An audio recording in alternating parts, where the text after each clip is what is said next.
Hey everyone, welcome to Locked On Lakers for Thursday. Brian Kamenetsky, Andy Kamenetsky. The Lakers have a center. Deandre Ayton agrees to a 2-year, $18.6 million contract. 16.6 million contract. How much closer does that get the Lakers to contention? That is next.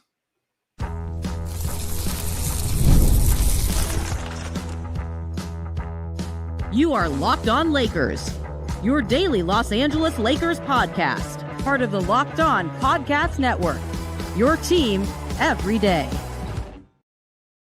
Thanks to everybody for making Locked On Lakers first listen of every day, Monday through Friday. No matter how, where you get your podcast, this one's always free and never behind a paywall. Locked On Lakers on YouTube is where you can go hang out with over 35,000 subscribers, Andy, all of whom are very excited to have Deandre Ayton. Well, maybe not all of whom, but many of whom, most of whom I would even say, are excited to have Deandre Ayton on board. The Lakers get their center, not unexpected. Once Deandre Ayton was bought out, he was linked most closely to the Lakers the entire time. Wednesday afternoon, he does clear waivers. That part's definitely not surprising. And it is the Lakers who emerge with him under contract, 2 years, $16.6 million. The remaining part of their non-taxpayer mid-level, the bigger contract they were able to get once DFS, Dorian Finney-Smith, went to Houston. So Jake LaRavia got part of that money. Deandre Ayton gets the rest of it. So is he a good fit? We'll talk about it in a moment. Do want to let you know before that, though, that Locked On Lakers is brought to you by Monarch Money. Take control of your finances with Monarch Money. Use code LOCKEDONNBA at monarchmoney.com for 50% off your first year. So, not unexpected, but at least in my mind, Andy, still a pretty BFD for the Lakers to land Deandre Ayton for a variety of reasons.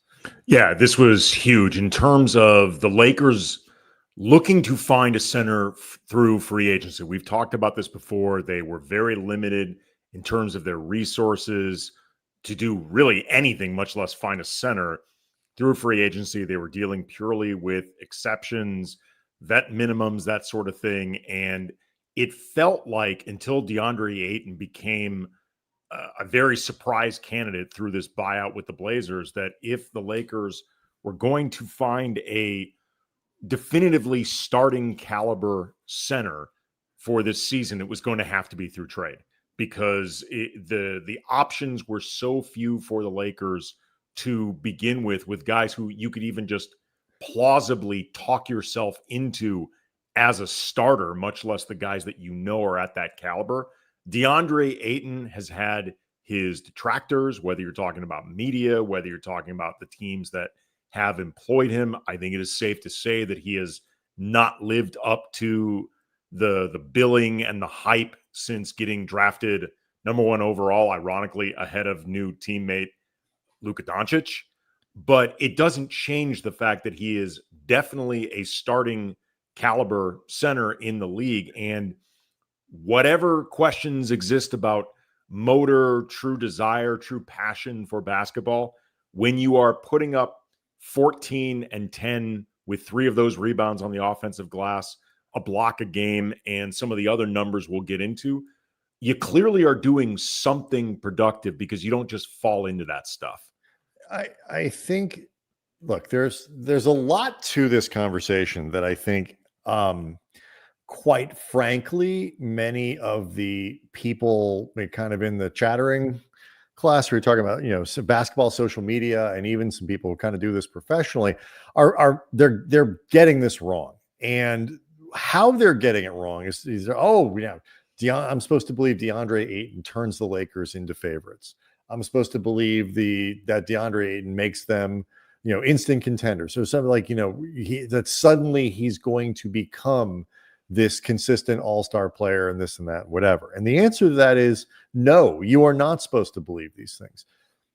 You don't compare Ayton to the idealized version of the center you would love for the Lakers to have acquired.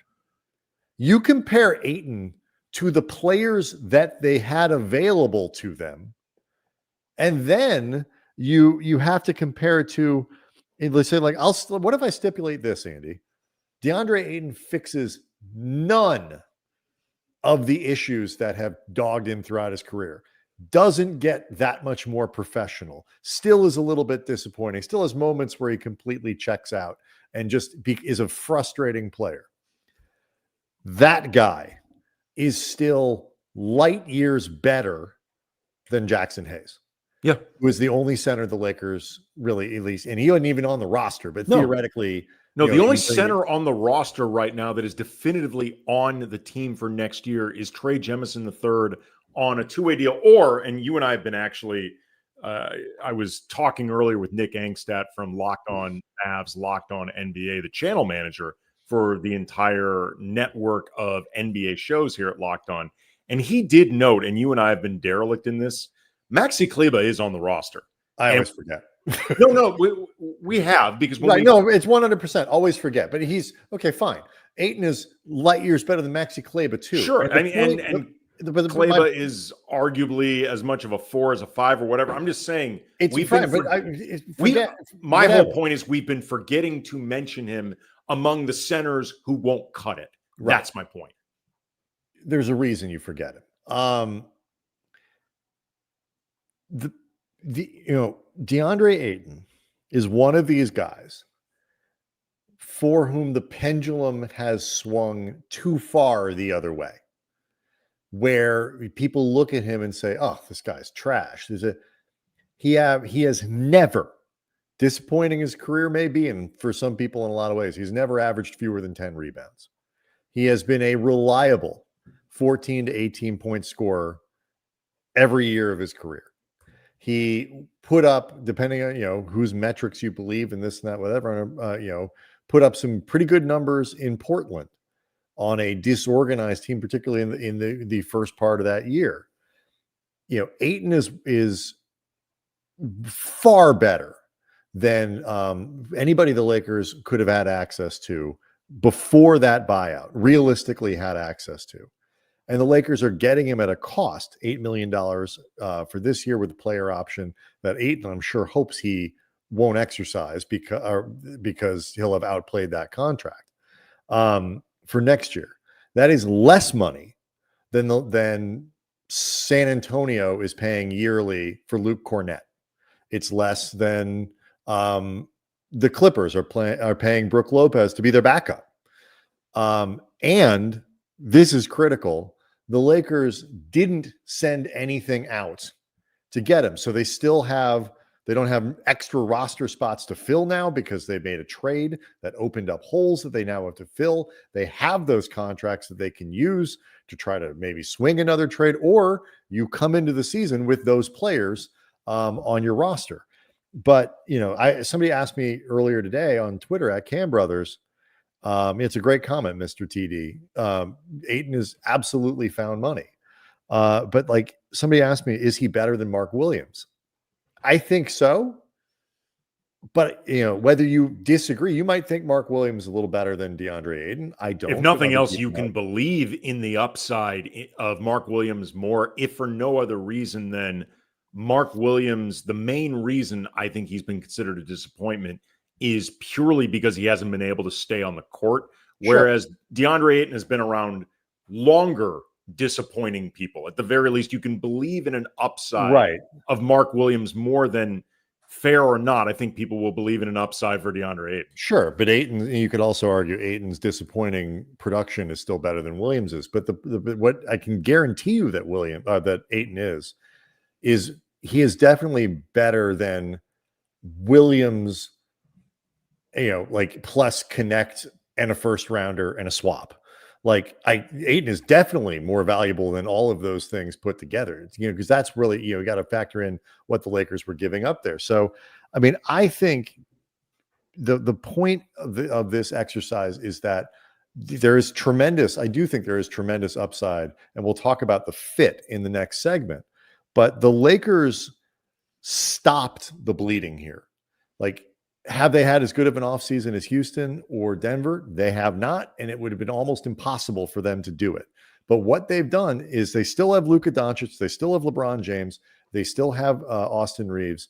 They picked up a nice piece in Jake LaRavia, and now they have filled in pretty good fashion the biggest gaping hole on the roster.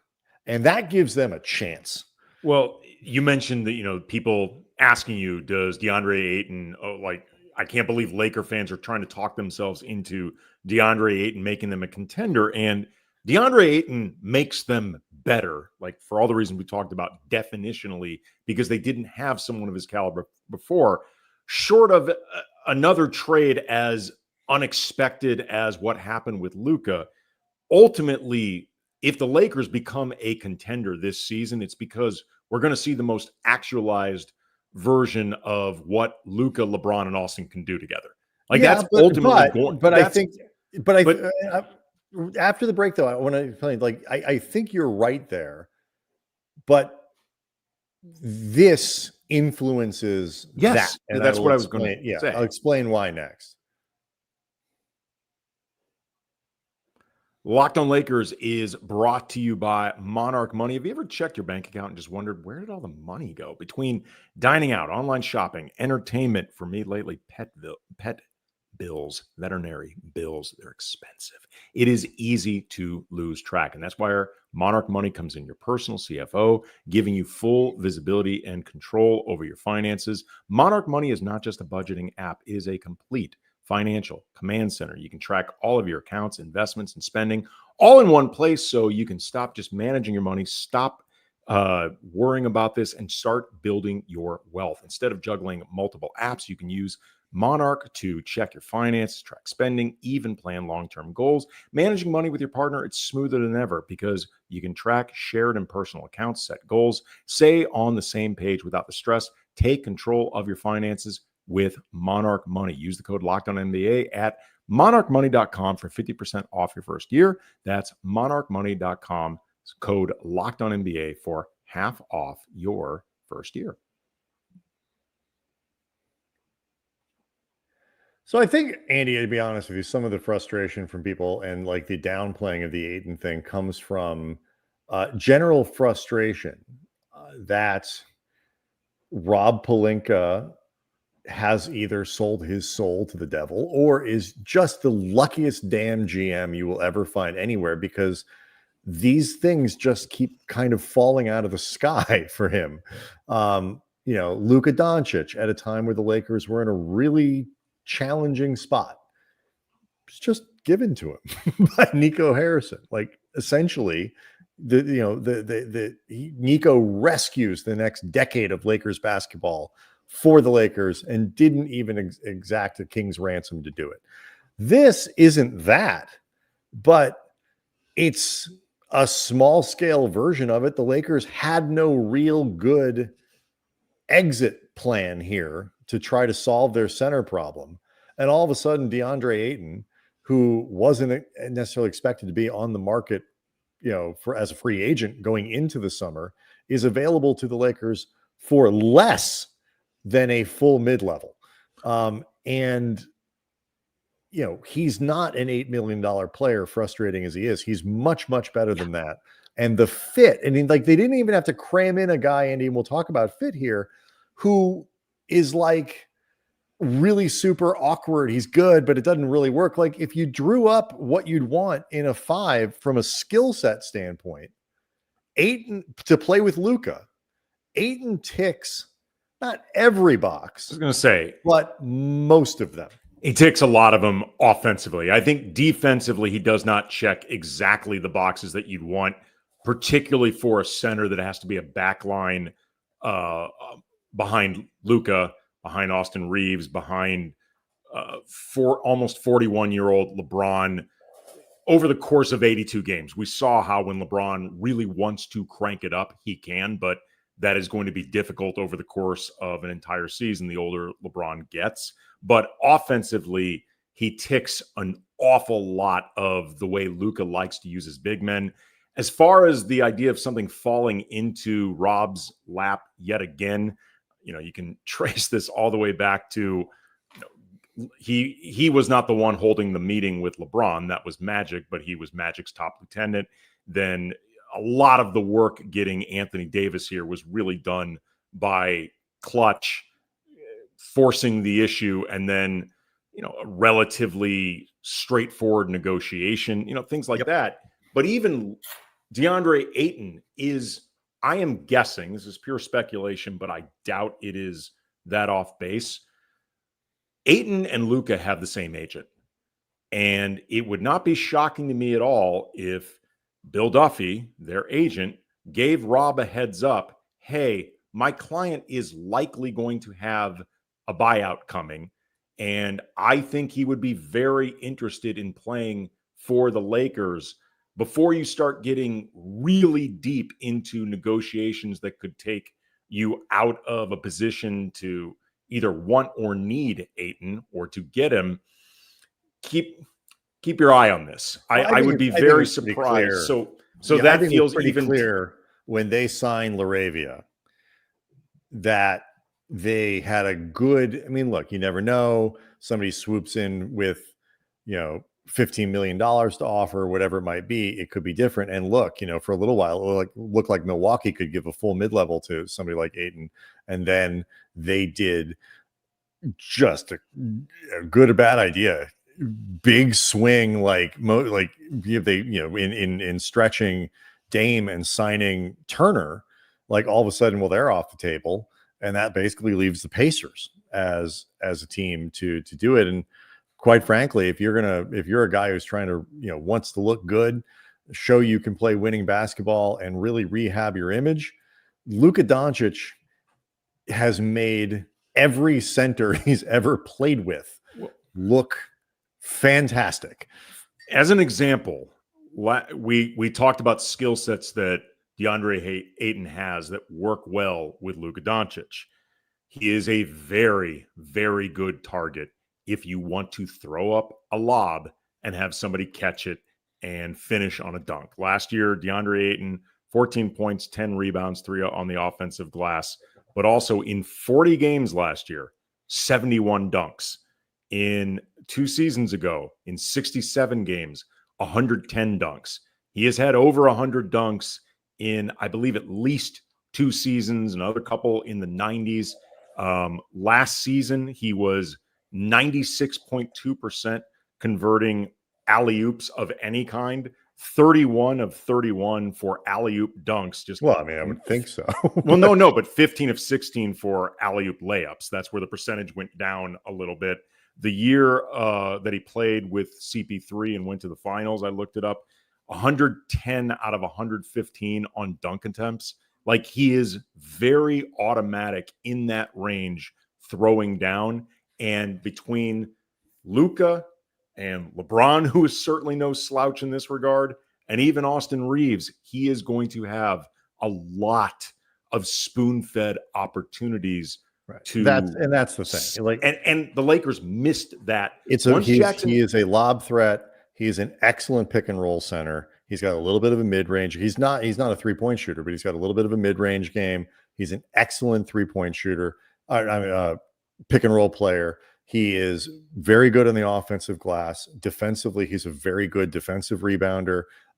Is he a classic, rim protecting center, this and that? No, but he's not awful, and he's pretty mobile on the perimeter. He actually does pretty well there. So in terms of, hunting, switching, and all that kind of stuff and things like that, he's actually got some decent flexibility. He raises this team's overall athleticism, which is something that has been needed. Again, is he a brilliant defender? No. Is he a better defender than Jackson Hayes? Yes, he is. If I need to see more. I need to see significantly better rebounder than Jackson Hayes. Well, yes, for sure. And he's stronger, he's larger, and he's longer. Absolutely. And so, yes, I think he's better on both sides of the ball. And he fills a lot of things that the Lakers need out of a center. And he's doing it, again, at $8 million a year. So the fit is, again, do you think Al Horford is a better overall player? As a coach, would you find Al Horford, who, by the way, is still on the Lakers' radar? I don't think he's going to end up here, but the Warriors are still trying to work out a Kuminga trade. You never know exactly what things are going to happen. And the Lakers are, by all reports, still in it on Al Horford to use their remaining money, which is that biannual exception, a little over $5 million a year. If they did that, and now you have Horford as a backup who is, more of a stretch play, a reliable defender, a good ball mover, just a really solid player, and would fit in beautifully as a backup. Some coaches might prefer Horford. Is he a great option as a starter? No. Brook Lopez, same kind of thing. Even if you want to say Lopez is still as good as Ayton, he is not as good a fit for what the Lakers need. Worse. I'll take a step further. Brook Lopez is a much worse fit than DeAndre. Perfect fit for the Clippers as a backup, but not as good of a fit for what the Lakers need as a starter, with their current lineup and all that kind of stuff. So the question, the comparison point people need to make is not what the Lakers would have in a dream scenario.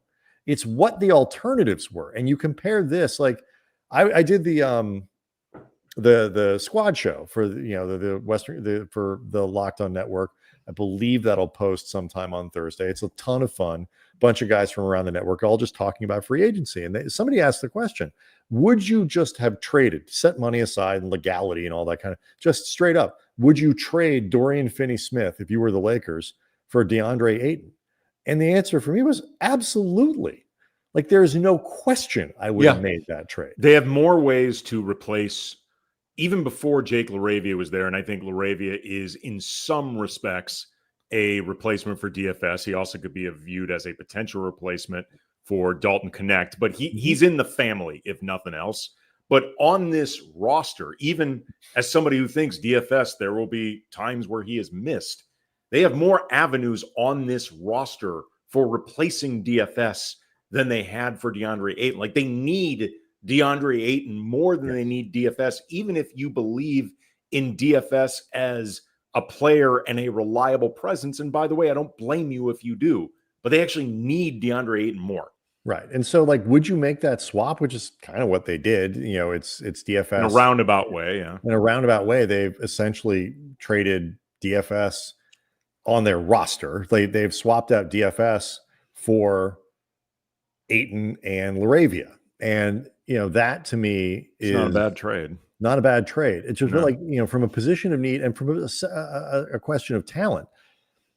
The biggest knocks on Ayton, and they are legitimate, and he needs to overcome them, for the Lakers to be, really hit the ceiling of what they could be. And like this, hey man, if it really works, like professionalism, sort of the and availability. Like, he gets hurt all the time. Like, he needs to be on the floor, and the reliability factor in terms of, like, are you going to be on time for the team playing? Are you going to be taking stuff seriously? Are you going to watch your assignments every single day for 82 games like you need to do if you're going to be on a contending team? But from a talent standpoint, this is a no-brainer home run for the Lakers, given what they could realistically do, because they gave up nothing but money to do it. And not even a lot there. Not even that much, right? Coming up, though, what comes next? What seems to be on the horizon, or the Lakers keeping a lookout for? There's been some reports. We can get into that coming up next.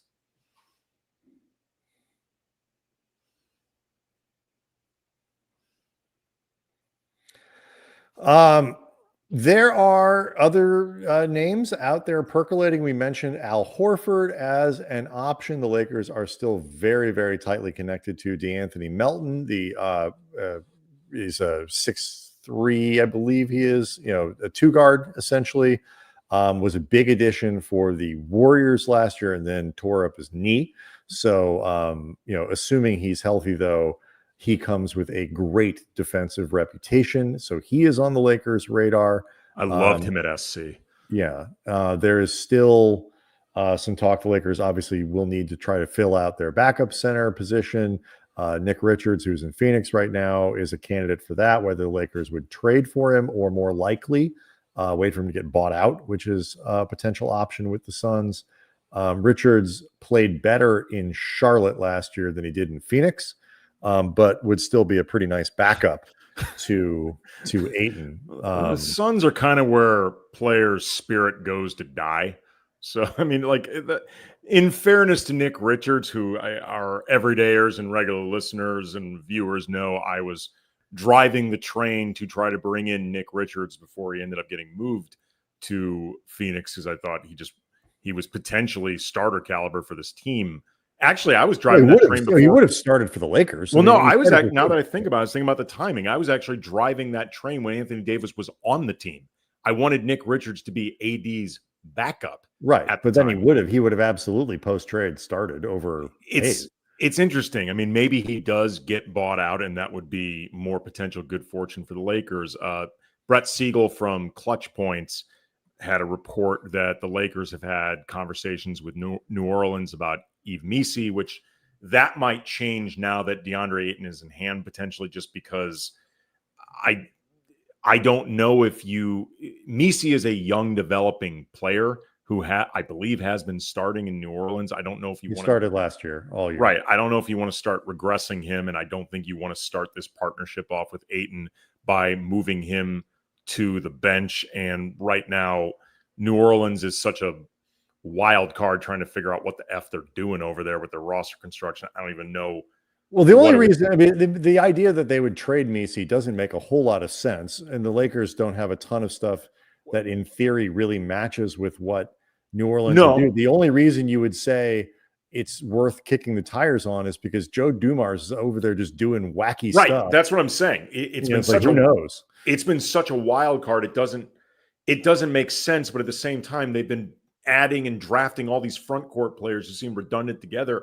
So I don't really know what it would be. I mean, theoretically, it could be a framework involving Dalton for Missi, which, yeah, I'd do that in a second. But sure. And then, Nick Richards was another guy that Brett Siegel mentioned, and he is surprisingly complicated for the Lakers to try to trade for, even though he only makes about $5 million.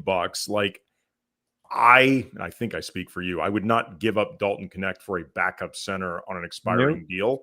So from there, like, the cleanest trade with maybe a pick swap or something included would be Shake and Bronny, which I need to see evidence that Bronny is somebody the Lakers would actually trade before I consider that on the table. So then you think about maybe expanding it and something like Maxi Kleber and, I don't know, maybe a swap for Nick Richards and Royce O'Neal, and you would be cleaning Phoenix's books. I know they're pretending to be a serious competitive team, but they might still appreciate that.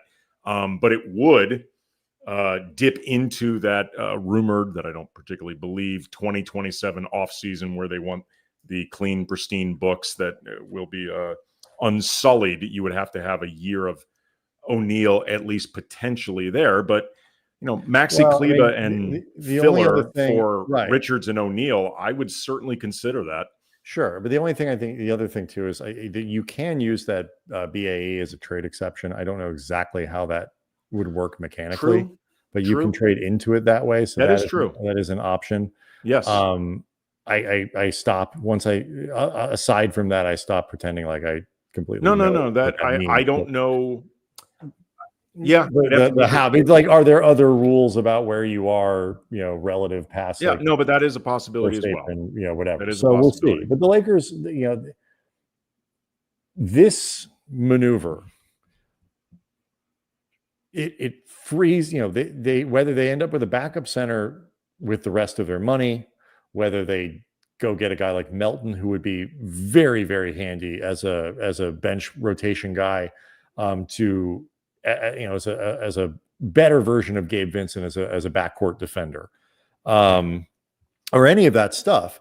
The Lakers are we said this on shows earlier this week.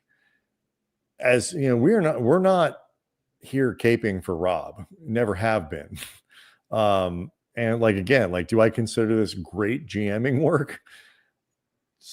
No, I don't. If the job gets done, I don't care if he's terrible at it. The job's the job. Right. It's opportunistic, and they're doing it, and they got the guy. But if they came through this with some combination in free agency of Laravia and Ayton and either Horford, Melton, a backup center of some other kind or whatever it is, and a viable one, not like a crappy one, but like a good one.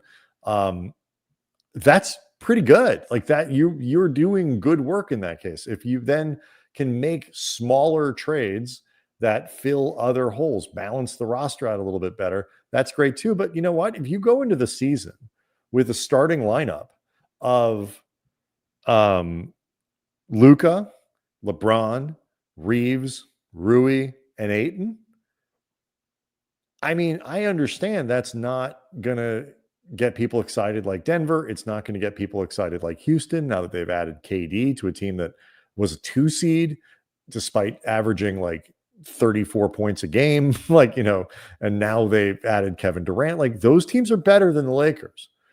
But that starting 5 that I just mentioned with, Laravia coming off the bench, and you still have Vincent and Vanderbilt, and Connect hopefully takes a step. Like, Jordan okay, Goodwin. you can see why the Lakers are a step behind some of those other teams, but that starting 5 is that's a good team.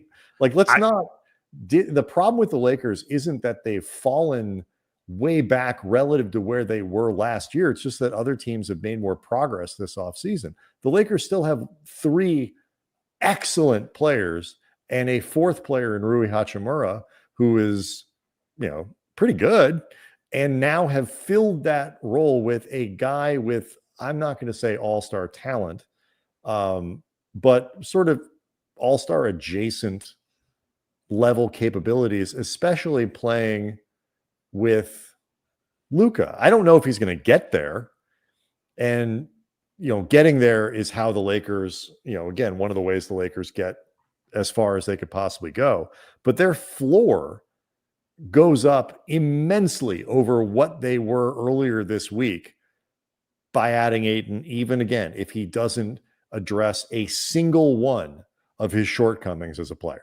Yeah, I still think as a starting 5, it's potentially quite potent offensively. There are a lot of defensive questions. I still think if the Lakers want to try to reach another level, it's going to be at least in terms of meshing skill sets, trying to find as much balance as possible. There's likely going to be a trade needed, just because even with adding Ayton, as much as I think he makes them better than they were last year, just because talent is talent, and he is a talent upgrade over any center they had last year, not named Anthony or Davis. They still have a lot of question marks about how it all fits together defensively. Like, there still is some redundancy, I think, particularly on that side of the floor between Luka and Rui and LeBron. Like, there are still things to figure out. It's not perfect, but it's and like I said earlier, ultimately, without a move like that coming, this team will go as far as the actualization of Luka, LeBron, and Austin as a trio gets them. But the pieces around them help that actualization get realized. And Ayton is going to be more useful for that actualization than anybody they had on the roster last year, and anybody I think they thought was even possibly potential as a free agent. He's better than, again, maybe other people disagree. He's better than Jackson Hayes on both sides of the ball. He is light years better than Hayes offensively. And he's a significantly better rebounder than Hayes. And so even if you think Hayes is a better shot blocker, and that is, or a rim protector, and that is very debatable. I don't think he is. But even if you do, the royal you out there watching, it's not, just the difference in rebounding makes Ayton a significantly more valuable player on that side of the ball. And, he's mobile on the perimeter. The problem is just motor, and the problem is want and care and professionalism and all that kind of stuff. But with the Lakers, he's got a chance to really rehab his image, He's got a chance to look real good playing with excellent players. And again, I go back to it. Luka Doncic has made a career out of making ordinary centers look good, let alone the good ones. Yeah. It's when you said before that you're not sure DeAndre Ayton is an all-star talent. I think he actually is an all-star talent, like just in terms of pure talent potential. Right. I just mean sort of like, I'm not going to say he's going to sit here and say he's making. No. What I was going to say is I think the larger problem is the desire to actualize the talent as much as possible. And I think there's a chance between the way Luka will provide, I think, opportunities and sort of joy, inspiration that way. And I think what both LeBron and JJ and the general setting around him will demand of him that I think wasn't there in Portland and may not have even been there in Phoenix on a team that went to the finals. Like we talked about before, if the best version of DeAndre Ayton has not already been reached, if it ain't reached with the Lakers, we're never going to see it, or it was never there to begin. He has played. He has been on winning teams before. Yes. Yes. But I'm just saying that best version. Yeah. So we'll see. We'll see what happens on Thursday, going into, and then obviously going into the weekend. Locked On Lakers on YouTube. So you can go hang out with over 35,000 subscribers to the channel. Lakers, though, undoubtedly in better position at the end of Wednesday than they were going into it. So it's a good day for Lakers fans. We'll see everyone tomorrow.